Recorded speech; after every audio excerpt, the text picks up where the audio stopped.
오늘은 하나님께서 왜 자기 아들을 직접 이 세상에 보내셔야만 했을까, 이런 이야기를 말씀을 통해서 해보기를 원합니다.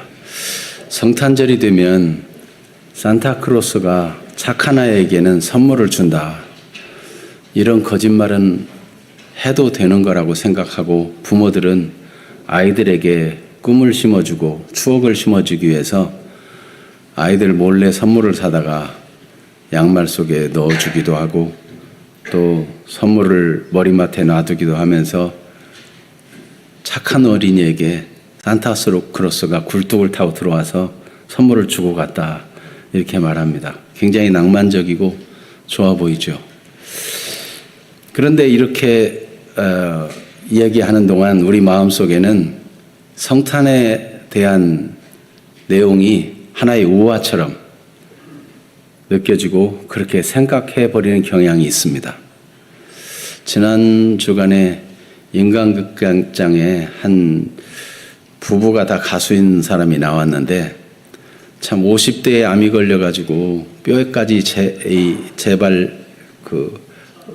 전이 된 참 안타까운 모습이죠. 그래서 이 부부가 하루하루를 소중히 여기며 살아가는데, 아이들과 함께 이렇게 가끔 산책도 나가고 그러는데 절에 갔더라고요. 절에 가가지고 보니까 불상이 이렇게 있는데 거기다가 동전을 10원짜리 100원짜리 세워놓은 사람들이 있어요. 그러니까 이 가족도 가서 그걸 하나씩 세워보더라고요. 콧등에도 세우기도 하고 뭐 귀 언저리에다 세우기도 하고. 그런데 아들이 어디다 세우기 어려운 자리다 하나 세워가지고 다 가족이 와 그러니까 빨리 소원 빌어 그래가지고는 막 소원을 비는 거죠. 우리 가족 다 건강하게 잘 지내게 해달라고 소원을 비는 거죠. 아마도 처음에는 감히 부처님 얼굴에다가 동전을 세울 생각은 못했겠지만, 이 사람 저 사람 하다 보니까 그렇게 하고 소원을 빌면은 남이 못 올려놓은 동전을 올려놓고 비는 거는 이게 특별한 행운이라고 생각하고 그렇게 하기 시작했을지도 모르겠어요. 보통 우리 돌아다니다 보면 호수 같은데 이렇게 동전이 던져져 있는 걸 보잖아요. 그 던져가지고 중앙에 넣으면 오늘 행운이 있다, 그리고 또 소원을 빌기도 하고, 그런 일이 의뢰이 진행되고 있는데, 근거도 없지만 그래도 사람은 늘 좋은 일을 바라는 마음이 있기 때문에 그렇게 소원이 이루어지기를 빌곤 하는 것입니다. 그런데 예수님의 성탄마저 그냥 하나의 우화로 여겨지고 만다면 이것은 크게 속는 것이고 크게 잘못된 것입니다. 하나님께서는 소중한 외아들을 이 땅에 보내셔야만 하는 데는 굉장한 고심이 있고 결단이 있고 여기에는 큰 아픔이 있었는데, 이걸 그냥 산타크로스에 붙여가지고 예수님은 잊어버리거나 혹은 예수님도 한 우화 중에 하나로 만들어버린다는 것은 이건 큰 위기가 아닐 수 없습니다. 그래서 오늘 하나님께서 그 외아들을 이 땅에 보내신 내용을 성경에 기록해뒀는데, 이것의 진정한 의미가 무엇인지를 하나님의 인도를 받아 살펴보기를 원합니다. 하나님께서는 우리 지난주 말씀을 나눴던 것처럼 일상 속에도 섭리하시고 하나님이 일하고 계십니다. 그래서 일상이 복을 받을 기회가 될 수 있어요. 사람들 보기에는 하찮고 별거 아닌 것 같은데 그 하나님의 섭리 안에서 모든 것이 합력해 선이 되기도 한다는 것을 로마서 8장 28절이 보여주고 있습니다. 뿐만이 아닙니다. 보통 일상 속에 숨어있는 일을 깨어서 하나님을 섬기는 사람이 아니라면 잘 알아볼 수 없기 때문에 누구나 알 수 있도록 기적을 나타내기도 하십니다. 이건 평상시에 불가능한 일인데 하나님의 사람들, 선지자 이런 사람들을 통해서 위대한 기적을 나타내심으로 정말 하나님은 존재하는구나, 하나님은 전능하신 분이구나, 이거를 알도록 그 크심을 나타내기도 하죠. 뿐만 아니라 천사들을 통해서도 기적을 나타낸 일들을 성경에 기록해 놨습니다. 그렇다면 하나님께서 사람을 구원하는 일을 위해서도 사람들, 선지자나 이런 사람들을 통해서 기적을 나타내면서 할 수는 없었을까? 사람은 그래도 혹시 약점이 있으니까 하나님 가까이 모셔선 천사들을 보내죠. 천사 중에 아주 뛰어난 그런 천사를 보내가지고 사람을 구원하는 일은 할 수 없을까? 기적을 나타내가지고 얼마든지 할 수 있지는 않을까? 어떻습니까? 그래도 된다면 그럴 수 있을 텐데 왜 하나님은 하나밖에 없는 하나님의 외아들을 이 땅에 보내셔야만 했을까? 그래서 정말 하나님이 사람들을 통해서 나타낸 기적이 얼마나 크고 놀라운 것들이었는지 잠시 살펴보고요. 또 천사들을 통해서 나타낸 기적이 정말 깜짝 놀랄 만한 어마어마한 기적들인 것을 하나님의 살아계심을 나타낸 보인 사실들을 몇 가지 한번 살펴보고요. 세 번째로는 그런데도 불구하고 꼭 하나님이 자기 아들을 보내셔야만 하는 특별한 이유가 있었다면 무엇일까? 이렇게 순서대로 함께 인도를 받기를 원합니다. 먼저 하나님이 쓰시는 사람은 모세를 생각할 수 있습니다. 이스라엘 백성들, 곧 모세의 백성들은 이집트의 노예가 되어 있어요. 400년이나 흘렀는데 점점 압박이 심하고 괴로움이 심하고 탄식과 부르짖는 소리가 하늘에 상달할 만큼 고통스럽습니다. 하나님은 그때 모세를 만나주시고 모세를 보내어서 이스라엘 백성들을 그 애굽의 고난 속에서 구원해내기를 원하십니다. 그런데 보통 말해가지고는 애굽 왕이 눈 하나 깜짝 안 해요. 듣질 않아요. 지팡이를 던져서 뱀이 되는 기적을 나타내니까 자기가 데리고 있는 마술사를 통해서 또 그런 일들을 마술로 보여주는데 모세가 나타낸 기적을 비웃듯이 합니다. 그런데 그 다음부터는 마술사로도 흉내낼 수 없는 하나님만이 할 수 있는 기적들을 10가지나 나타내 보입니다. 강물이 변하여 피가 되게 하고 물에서 개구리가 올라와 가지고 집에도 잠자리에도 거기 죽어 썩어서 온 냄새가 진동하고 파리떼가 얼마나 많이 일어났는지 사람이 살 수가 없어요. 그때마다 이 이집트 왕 파라오는 항복 하나님께 기도해서 이거 없어지게 해달라. 그러면 너희를 애굽에서 이 이집트에서 내보내주겠다라고 말하지만 그 재난이 끝나면 마음이 다시 강팍해지고 돌이켜서 보내려고 생각하지 않습니다. 그 백성 전체를 다 보내는 것인데 장정들만 가라는 둥 이런 식으로 자꾸 제한을 두고 자꾸 마음이 변경되는데 10가지 재앙이 계속돼요. 10가지 재앙이. 근데 이 10가지 재앙은 사람으로서는 상상할 수 없는 어마어마한 기적들이에요. 가축의 전염병, 돌림병이 돌기 시작하니까 가축들이 다 죽어나가죠. 또 그 다음에는 악성 종양이 짐승에게 사람에게 붙어가지고 생기는데 견딜 수 없어요. 뿐만 아니라 하늘에 우박이 내려가지고 이 곡식들을 다 초토화시켜버리고 그 뒤에 다시 싹이 나고 자라난 것들도 하나님이 메뚜기를 보내서 다 뜯어먹게 하는데 이 메뚜기 재앙에 남는 게 없어요. 그런데도 마음이 완고하니까 갑자기 낮이 밤이 되게 만들어가지고 캄캄한 밤이 되었어요.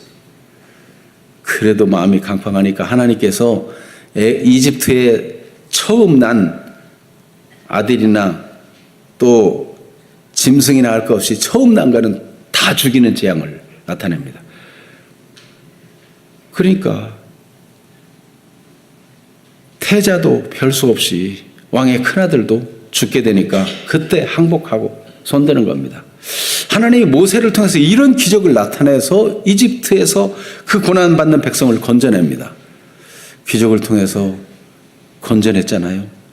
그 이후에도 홍해가 갈라지는 기적, 쓴물이 단물로 변하는 기적, 그 사막길을 가는 동안 먹을 거 없는데 하늘에서 매일같이 만나가 내려가지고 음식이 공급되게 하는 기적, 이거는 정말 놀라우네요. 백성들이 고기 먹고 싶다고 하니까 새들, 메추라기들이 가까이 날개해가지고 잡아서 그 많은 사람들이 먹게 하는 그런 기적들, 이루 말할 수 없는 기적들이 계속됩니다. 여호수아를 통해서도 보면 요단강이 갈라지게 만들고 말해요. 마른 땅으로 건너게 만들고, 여리고성을 7바퀴 법궤를 메고 백성과 함께 돌았는데 그 튼튼한 철옹성이 무너져 내리고, 이런 어마어마한 기적들, 여러분 성경에 아는 대로 얼마나 삼손이며 기드온이며 엘리야며 엘리사며 죽은 자를 살리기도 하고 하늘에서 불이 내리기도 하고 어마어마한 기적들이 그렇게 많이 나타나잖아요. 아수르 군대 35,000이 그냥 천사 하나 보냈더니 즉사하게 만드는, 완전히 전세가 역전되는 그런 기적들, 어마어마한 일들이 일어나요. 천사들은 어떻습니까? 하나님이 천사를 보내서 나타낸 기적들도 보면 대단해요. 성경에는 막 기적의 책이에요. 기적의 책. 소돔 사람들이 그 상황을 살펴보러 온 천사들을 헤아려야 할 때 눈이 멀게 만들어요. 순간 사람들의 눈이 다 어두워지죠. 반석에서 불이 나오게 해가지고 기드온이 드린 제물을 타게 만들 뿐만 아니라 불 가운데로 천사가 타고 올라가는 그런 기적들도 나타냅니다. 이 천사를 통해서 나타난 기적들을 보면은 다니엘의 세 친구들은 7배나 뜨거운 용광로 속에, 풀무풀 속에 집어넣는데도 천사가 함께 하니까 머리털 하나 상함이 없고 어디 실오라기 하나 상한 데가 없는 그런 완전한 보호를 받으며, 다니엘은 사자굴, 굶주린 사자굴 속에 집어넣는데도 주의 사자가 함께 하니까 그 다니엘을 해할 수가 없었어요. 하나님께서 천사를 보내가지고 요한계시록 6장에서 9장에 보면 진노의 대접을 쏟고 진노를 막 나타내는데 19장까지 계속되는데요. 어마어마한 하나님의 진노가 나타나요. 뿐만 아니라 요한계시록 20장에 와서는 사탄이라도 결박해가지고 옥에, 무저갱에 넣는 그런 모습을 봅니다. 그렇게 강력한 천사, 세상을 어지럽힌 사탄과 그의 수하에 있는 모든 악한 영들을 다 결박해서 무저갱에 넣을 만큼 그런 강력한 천사, 기적의 천사가 있는데 그들을 통해서 인간의 구원 문제를 해결하면 안 될까요? 예수님은 하나님과 똑같은 하나님이시고 권능도 능력도 지혜도 다 같은 하나님이신데, 그리고 하나님이 하나밖에 없는 아들이신데 영원 전부터 함께 교제하며 친근하게 지낸 그런 하나님이신 하나님의 아들 예수님을 왜 꼭 이 땅에 보내셔야만 하냐 이거예요.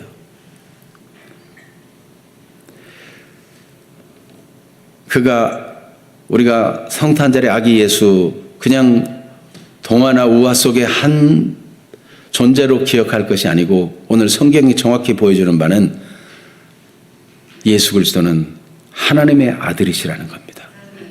하나님의 아들이시라는 거가 그냥 막연한 의미가 아니고 영원 전부터 하나님과 함께 계시던 하나님의 아들이라는 거예요. 그래서 요한복음 1장 1절과 2절과 3절을 같이 한번 읽어보겠습니다. 오늘 본문입니다. 태초에 말씀이 계시니라. 이 말씀이 하나님과 함께 계셨으니 이 말씀은 곧 하나님이시니라. 그가 태초에 하나님과 함께 계셨고 만물이 그로 말미암아 지은 바 되었으니 지은 것이 하나도 그가 없이는 된 것이 없느니라. 하나님과 함께 계신 창조주란 말이에요. 창조주.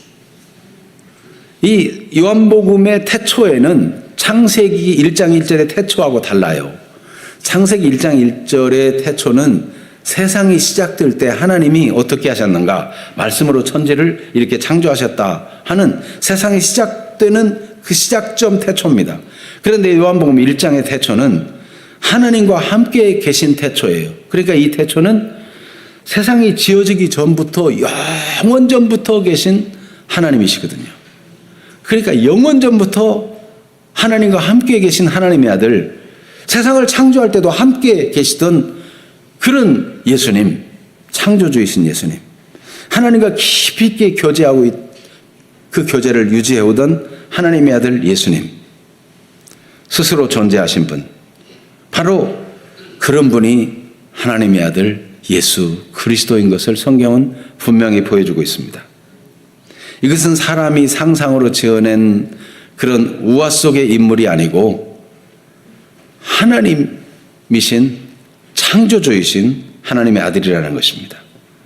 요한일서 1장 1절과 2절에도 요한은 그 예수님이 인간의 몸을 입고 이 땅에 오셨는데 그분을 손으로 만지고 눈으로 보고 함께 지냈던 그런 하나님의 아들 예수님인데, 그는 그렇게 인간의 몸을 입고 와서 직접 눈으로 보고 만지고 했지만 그는 영원 전부터 하나님과 함께 계시던 분이 오셨다라고 또 증언하고 있습니다. 같이 한번 읽어봅니다. 요한일서 1장 1절 2절.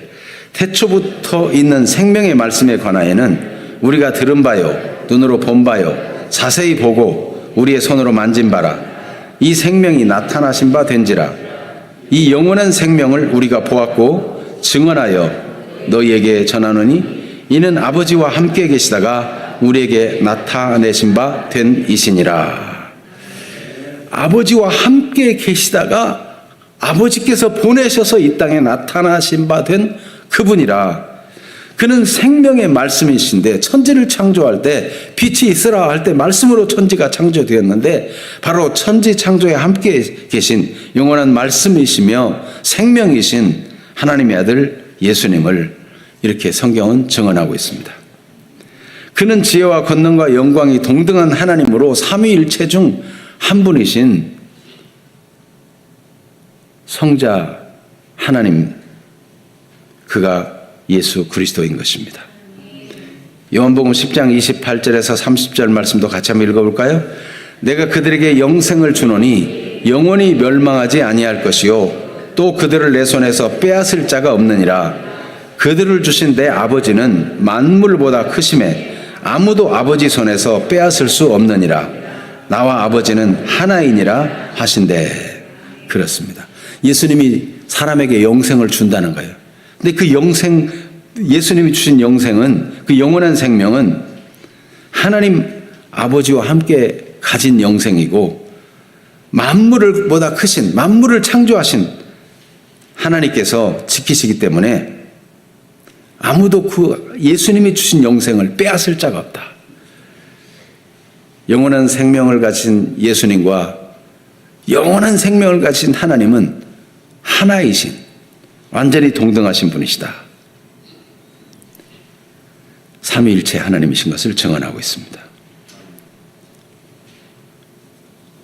그럴지라도 그래, 하나님이 그런 분이라는 걸 우리가 인식을 새롭게 했다면 천사를 통해서도 다른 사람을 통해서 기적을 나타내는 위대한 하나님이 꼭 하나님의 아들을 보내셔야만 했는가?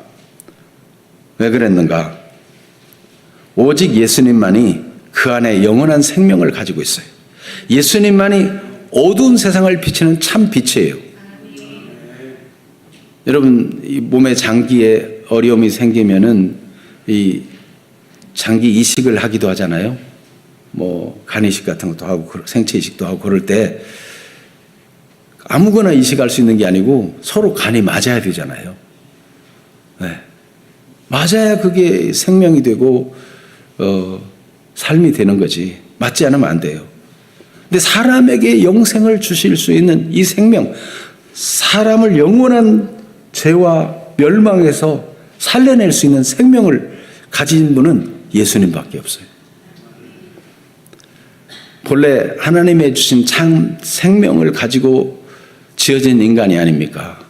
하나님께서 우리의 형상과 우리의 모양을 따라 우리가 사람을 만들고 그로 바다의 고기와 땅에 움직이는 모든 것들 다 다스리게 하자 하고 사람들에게 복을 주시고 생육하고 번성하라고 모든 만물을 다스리라고 하나님의 형상대로 지어서 만든 인생이 아닙니까? 죄로 인해서 하나님과의 관계가 끊어지고 훼손이 왔는데 이걸 회복할 분은 하나님밖에 안 계신 거예요. 하나님 안에 있는 영원한 생명, 예수님 안에 있는 영원한 생명, 성령 안에 있는 영원한 생명, 그 생명만이 우리를 살릴 수 있는 생명이에요. 다른 것으로는 가능하지 못해요. 그 생명이 바로 어두운 세상을 비추는 참 빛이 되는 것입니다. 사람의 어둠, 죄의 어둠, 멸망의 어둠을 완전히 걷어내고 완전히 인생에게 새 생명을 줄 수 있는 참 빛이 바로 하나님의 아들 예수님에게만 있기 때문에 하나님은 그 아들 예수님을 보내셔야만 했던 것입니다. 그래서 4절 5절에 보면 그 안에 생명이 있었으니, 오늘 본문이죠. 이 생명은 사람들의 빛이라. 빛이 어둠에 빛이 돼 어둠이 깨닫지 못하더라 그랬어요. 잠시 소똥구리라고 하기도 하고 말똥구리라고 말하기도 하는 이 영상을 한번 잠깐 보여주겠습니다. 이 세상에는 별을 볼 수 있는, 별을 보고 자기 위치를 파악하거나 방향을 설정할 수 있는 것은 이 소똥구리하고 사람밖에 없다는 것입니다. 근데 이 소똥구리에 대해서 잠깐 이게 큰 영상에서 자르지 못하고 숏 영상이라 좀 불편하지만 잠깐 보겠습니다. 밤에 은하수를 보는 이유. 쇠똥구리는 쇠똥뿐만 아니라 다양한 짐승의 똥을 사랑하는 딱정벌레목 소똥구리과에 속하는 곤충입니다. 똥을 주식으로 살아가는 괴랄한 식성을 가졌지만 생태계에서는 동물들의 배설물을 빠르게 처리해주는 존재이기 때문에 쇠똥구리는 생태계 내에서 아주 중요한 역할을 하는 동물이죠. 쇠똥구리는 쇠똥을 정확한 코스에 따라 굴리는 걸로 잘 알려져 있는데, 연구 결과에 의하면 밤의 쇠똥구리는 은하수의 빛을 기준으로 방향을 잡는다는 것이 밝혀졌다고 합니다. 쇠똥구리가 밤에 은하수를 보는. 네, 쇠똥구리 혹은 말똥구리는 이게 앞발로 밑에를 하고 뒷발로 해가지고 똥을 굴리기 때문에 방향이 어디로 가는지 잘 알지 못해요. 그래서 엉뚱한 데로 막 굴러가기도 하는데, 이게 지금 내가 잘 가고 있는가, 자기 나온 집으로 가야 되는데 잘 모를 때는 이 소똥 혹은 말똥 위에 올라가 가지고 별을 본다는 거예요.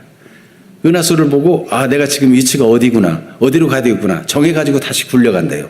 근데 아까처럼 그런 소똥이나 말똥을 크게 굴려 갖고 오는 수컷은 이 암컷의 환영을 받아 가지고 그 안에다가 알을 낳고 후손을 번식할 수 있는 거예요.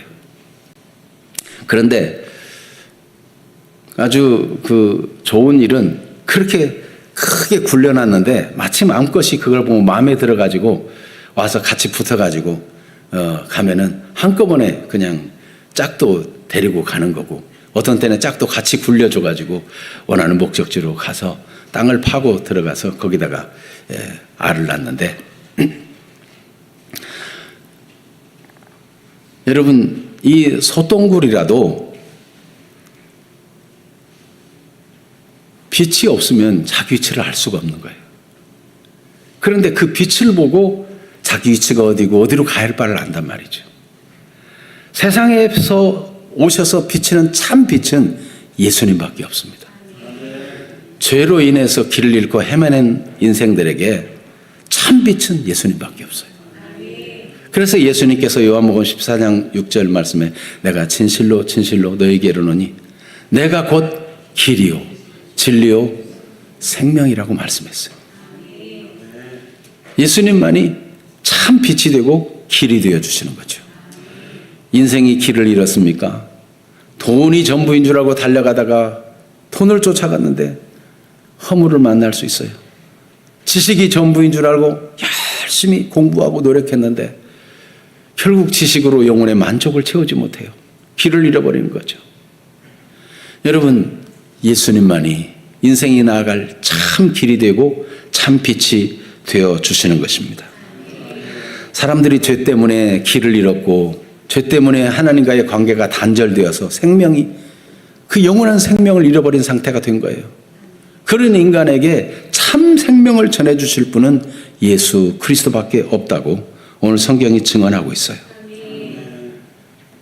그래서 사람의 죄의 문제가 심각하고 길을 잃은 문제를 생각할 때 참빛 대신 예수님밖에 없기 때문에 하나님은 하나님의 아들 예수님을 보내셔야만 했고, 예수님 안에 있는 생명만이 사람에게 영생을 주는 생명이기 때문에 예수님만이 오셔야 했습니다. 뿐만 아니라 선지자 중에 가장 큰 자라고 예수님이 세례 요한을 그렇게 높여줬어요. 그런데 놀랍게도 세례 요한은 그 어떤 선지자보다도 가장 큰 선지자이면서 기적은 하나도 행하지 않았어요. 오직 참 빛인 예수님에 대해서 증언만 하고 그 예수님을 가리키기만 했어요. 그 예수님, 보라 세상 죄를 지고 하는 하나님의 어린 양이로다. 나보다 뒤에 오시는 이가 있는데 그가 불과 성령으로 세례를 줄 자다 하고 예수님을 증언해 주기만 했어요. 모든 선지자보다 가장 큰 선지자라도 사람을 구원할 수가 없었어요. 오늘 성경이 그걸 증언합니다. 6절, 7절 같이 한번 읽어볼까요? 하나님께로부터 보내심을 받은 사람이 있으니 그의 이름은 요한이라. 그가 증언하러 왔으니 곧 빛에 대하여 증언하고 모든 사람이 자기로 말미암아 믿게 하려 함이라. 그는 이 빛이 아니요 이 빛에 대하여 증언하러 온 자라. 어떤 위대한 선지자도 빛이 아닙니다. 참 빛은 예수님밖에 없어요. 아무리 기적을 나타내고 위대한 일을 나타낸 선지자라도 결국은 예수님을 증언한 거예요. 이사야 선지자는 그 어떤 선지자보다 많이 예수님을 증언하고 예수님의 오심에 대해서, 예수님의 고난에 대해서, 예수님의 그 위대하심에 대해서, 예수님의 그 크심에 대해서 많이 증언했어요. 그런데 그 자신은 누구를 가리켜 말한 것이냐? 선지자냐? 아니에요. 예수님. 자기를 증언한 것이고 아니고 예수님을 증언한 것이죠. 하늘의 천사 중에 그 어떤 피조물이라도 하나님의 구원 계획을 이룰 수 있는 자가 있는가? 요한계시록 5장에 보면 사도 요한이 하늘의 문이 열리고 이제 하늘에 올라가 가지고 하나님의 보좌를 보게 되는데 4장에서 하나님 보좌 보고 얼마나 감격합니까? 근데 5장에서는 하나님의 보좌에 앉아있는 모습을 보는데 하나님의 손에 두루마리 책이 하나 놓여 있어요. 7 인봉으로 다 봉인되어 있는 책인데 요한이 그걸 보고 둘러봅니다. 저 하나님의 구원 계획이 담겨 있는 저 책을 누가 봉인을 떼가지고 그걸 읽고 시행할 수 있는 사람이 있을까? 아니 떼기만 할 수 있는 자라도 있을까? 보니까 없어요. 요한은 막 통곡하며 옵니다. 그때 모셔선 장로 중에 하나가 울지 말라. 있다는 거예요. 누가 있다는 겁니까? 하나님이 정하신 네가 있는데 요한계시록 5장 1절에서 5절 말씀 중에 몇 절만 읽어보겠습니다. 천사가 큰 음성으로 외치기를 누가 그 두루마리를 펴며 그 인을 떼기에 합당하냐 하니 하늘 위에나 땅 위에나 땅 아래에 능히 그 두루마리를 펴거나 보거나 할 자가 없더라. 그 두루마리를 펴거나 보거나 하기에 합당한 자가 보이지 아니하기로 내가 크게 울었더니 장로 중 한 사람이 내게 말하되 울지 말라. 유대 지파의 사자 다윗의 뿌리가 이겼으니 그 두루마리와 그 7인을 떼시리라 하더라. 유대 지파의 사자 다윗의 뿌리, 마태복음 1장 1절 아브람과 다윗의 자손 예수 그리스도의 세계 족보라. 다윗의 뿌리로 오신 분이 예수 그리스도예요. 예수 그리스도만이 하나님의 구원 계획을 펼쳐볼 수 있고 그걸 시행할 수 있는 유일하신 분이십니다. 어떤 천사도 그걸 감당할 수가 없어요. 여러분 이후에 지금 말씀을 잘 들어보면 정말 천사도 안 되겠구나. 아무리 위대한 선지자도 안 되겠구나 하는 것을 발견하게 될 거예요. 하나님이 본래 구원을 받을 만한 그런 이름을 세상에 예수 외에는 준 적이 없어요. 사도행전 4장 12절 같이 읽어봅니다.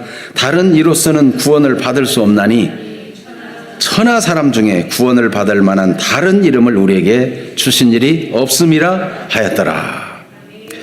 그런데 하나님께서 이렇게 하나님의 아들 예수님만이 하실 수 있는데 이 일을 이룰 때도 말이에요. 이룰 때도 단번에 완전히 살려내기를 원하십니다. 여러분 병원의 의사들은 이 암이 심각하고 질병이 심각할 때 다 이 서약서를 쓰게 하죠. 의술이 좋고 또 최선을 다하겠지만 혹시 죽을 수도 있습니다. 이의 제기하지 않기로 적어요. 의사들을 최선을 다하죠. 참 얼마나 고맙습니까? 의사들이 좋은 의술을 가지고 그 희생하면서 막 몇 시간씩 수술하고 얼마나 고마운 일이에요. 그런데도 사람은 생명을 보장할 수가 없어요. 완전히 성공할 수 있다고 보장할 수가 없어요. 하나님께서 사람을 구원하는 일, 죄와 죄의 결과로 영원한 형벌과 지옥 가는 이 무서운 심판을 면하게 하고 거기서 살려내야 되는데, 사람을 멸망에 처한 인간을 살려내야 되는데 해보다가 안 되면 말고 그럴 수가 없는 거예요. 하나님은 한 번 했다면 완벽하게 살려내는 그런 일을 이루고 싶은 거예요. 그걸 누구에게 맡기겠어요? 하나님은 하나님 자신과 영원히 함께 계시며 하나님 마음을 가장 잘 아시고 하나님과 같은 그런 인간을 사랑하는 그 열정을 가지시고 사랑을 가지신 예수님께, 하나님의 아들 예수님께 이 일을 부탁하셨어요. 그래서 단 한 번도 실수 없이 그냥 단 한 번에 하지만 완벽하게 살려내는데, 살았다가 또 죽고 이런 거 말고 영원히 살 수 있도록 단번에 영원한 속죄를 이룰 수 있는 분이야만 하는 거예요. 그분은 예수 그리스도밖에 없습니다. 하다 해보다가 안 되면 말고 이런 게 아니에요. 이번에 살려내지 못하면 희망이 없을 수 있는데, 한 번에 끝내야 되는데 이 일을 누가 맡을 수 있어요? 오직 하나님의 아들 예수님 밖에 없는 거예요. 그래서 하나님은 자기 외아들이지만 하나님의 아들 예수님을 이 땅에 보내신 것입니다. 단번에 살려내시고 영원한 속죄를 이루신 사실을 같이 한번 성경에 증언하는 것을 읽어보겠습니다. 로마서 6장 10절, 그가 죽으심은 죄에 대하여 단번에 죽으시며 그가 살아계심은 하나님께 대하여 살아계심이니. 히브리서 10장 12절 14절, 오직 그리스도는 죄를 위하여 한 영원한 제사를 드리시고, 한 번의 제사, 한 영원한 제사에 한 번으로 끝내야 돼요. 하나님 우편에 앉으사 그 후에 자기 원수들을 자기 발등상이 되게 하실 때까지 기다리시나니 그가 거룩하게 된 자들을 한 번의 제사로 영원히 온전하게 하셨느니라. 그렇습니다. 실패할 수 없어요. 이게 지금 사느냐 죽느냐 아주 절박한 문제이고, 단번에 영원히 살려야 되는 일을 누가 할 수 있느냐? 하나님의 아들 예수님밖에 없는 거죠. 그리고 예수님은 이 일을 맡아 기쁘게 하나님의 뜻을 이루어 오셨을 때, 예수님은 다른 것 말고 사람을 구원하는 일에만 집중력을 발휘하십니다. 사람들 같으면요, 사람들이 막 높여주고 잘했다고 칭찬하고 이러면 마음이 해이해질 수 있어요. 천사라도 막 높아지면 교만해질 수 있어요. 그러다 타락한 게 루시퍼, 사탄 아닙니까? 그리고 그의 졸개들, 귀신들 아닙니까? 그런데 예수님은 사람들이 막 임금 삼으려고 높여줘도 내가 온 것은 섬김을 받으려 함이 아니라 도리어 섬기려 하고 자기 목숨을 많은 사람의 대속물로 주려 함이라. 마가복음 10장 45절. 예수님은 집중력을 가지고 사람을 구원하는 일에만 전심전력하고 사람들에게 섬김받고 인기 구하고 이런 게 관심이 없어요. 그런 일에 마음이 흔들리지 않아요. 예수님은요, 하나님께 버림을 당해도 하나님을 신뢰해요. 그럴 수 있는 사람이 있겠어요? 여러분, 너무 힘들 때는 하나님 나를 버리셨나 봐, 이제 하나님 더 이상 나 안 돌보시나 봐, 이런 마음을 가질 때가 있죠. 예수님에게도 그런 순간이 있었어요. 예수님도. 그래서 십자가에서 솔직히 고백했어요. 마태복음 27장에 46절, 십자가에서 고백하기를 엘리 엘리 라마 사박다니, 나의 하나님 나의 하나님 어찌하여 나를 버리셨나이까. 참 얼마나 슬픈 얘기입니까? 그 상황이 하나님 버린 상황이죠. 사람들에게 모욕당하고 멸시당하고 사람들이 십자가에 못 박는데도 그 온몸에 물과 피가 심장이 터지고 쏟아져 내리는데도 하나님이 침묵하셔. 하나님 버린 거 아니에요? 그런데 누가복음 23장 46절, 같은 46절, 23장 46절에 예수께서 큰 소리로 불러 이르시되 이제 마지막 돌아가시 직전에 아버지 내 영혼을 아버지 손에 부탁하나이다. 이 말은 뭡니까? 아버지를 신뢰한다는 거예요. 아버지는 나를 버렸어도 나는 아버지를 신뢰합니다. 내 영혼을 아버지 손에 부탁합니다. 이럴 수 있는 선지자나 인물이 있겠어요? 이럴 수 있는 천사가 있겠어요? 하나님 아버지와 아주 긴밀하신 예수님만이 하나님이 버린 상황 속에서도 아버지를 신뢰하면서 자기 영혼을 부탁할 수 있는 것입니다. 아버지는 이러기 때문에 하나님의 아들 예수님을 보내셔야만 한 거예요. 예수님이 그렇게 아버지를 전적을 신뢰하는 것에 대한 보답으로 하나님은 예수님을 죽은 가운데 3일 만에 다시 살리시고 모든 이름 위에 뛰어난 이름을 주시고 지극히 높이시고 높여주셨어요. 하나님 보좌 우편에 앉히셨어요. 과연 예수님은 하나님 신뢰한 게 맞아요.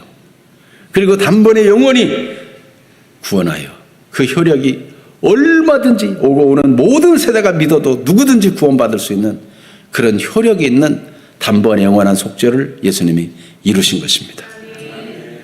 우리 주 예수 그리스도 우화 속의 인물이 절대로 될 수 없어요. 우리 예수님은 하나님과 동등된 분이고 하나님과 영원전부터 함께 계신 분이고 우리를 구원하기 위해서 사람의 몸을 입고 이 땅에 오신 분인데 사람의 몸을 꼭 그냥 오셔서 하면 되지 꼭 사람의 몸을 입어야만 되었는가? 그 부분은 다음 주에 함께 나누도록 하겠습니다.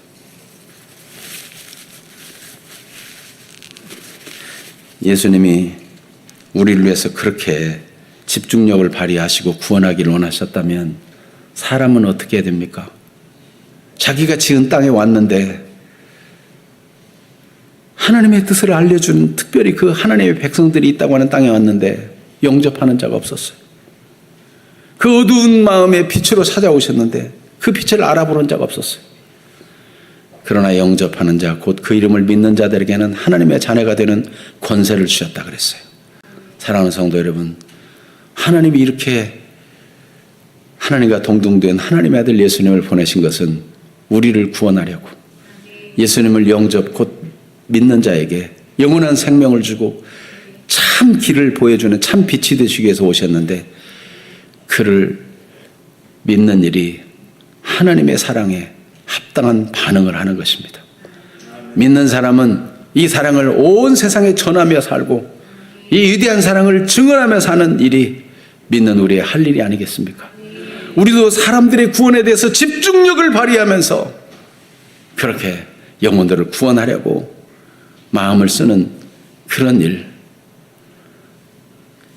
세상은 주님을 알지 못하니까 이 성탄절을 그냥 돈벌이 기회로 삼아가지고 다 화려하게 반짝반짝 장식해서 성탄 세일 뭐 이런 거를 돈벌이에만 관심 있지 하나님께 대해서 하나님이 하신 일에 대해서 예수 그리스도에 대해서 알려고 하지도 않나. 다 상술로 그렇게 하고 있지만 우리도 그런 속에서 그냥 묻어 지나가면 안 돼요. 산에 가면 사람들이 돌을 쌓아놓고 소원을 비는데 누군가 시작했을지 모르겠는데 사람들은 의뢰의 돌을 쌓아놓고 소원을 빌면 뭐 좋은 일이 있을 거라고 기대하는데 크리스마스가 되면 장사하는 사람은 이때가 한몫 얻을 기회다라고 생각하면서 장사 상술로만 크리스마스를 이용하는 그런 때에 우리는 그렇게 무지한 사람이 되어서는 안 됩니다. 여러분, 하나님께서 여러분을 사랑하십니다. 하나님의 독생자를 보내실 만큼 그렇게 사랑하십니다. 여러분, 어떤 일에도 기죽지 마세요. 자기 아들을 아끼지 아니하시고 내어주신 이가 이 모든 것을 다 선물로 주지 않겠느냐. 하나님 여러분 사랑하시기 때문에 지금 당장 없는 것 때문에 낙심하지 마세요.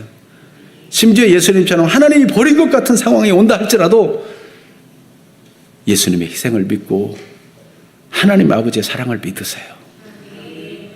용기를 잃지 말기를 바랍니다. 승리하는 분들이 다 되시기를 축복합니다. 기도하겠습니다. 이 시간 우리 말씀을 반응하는 기도를 해야 되겠습니다. 하나님 우리에게 말씀해 주셨다면 우리도 하나님께 뭔가 드릴 말씀이 있어야 되겠죠. 말씀을 기억하면서 하나님이 이런 분이시고 하나님의 아들이 이런 분인 거 감사합니다.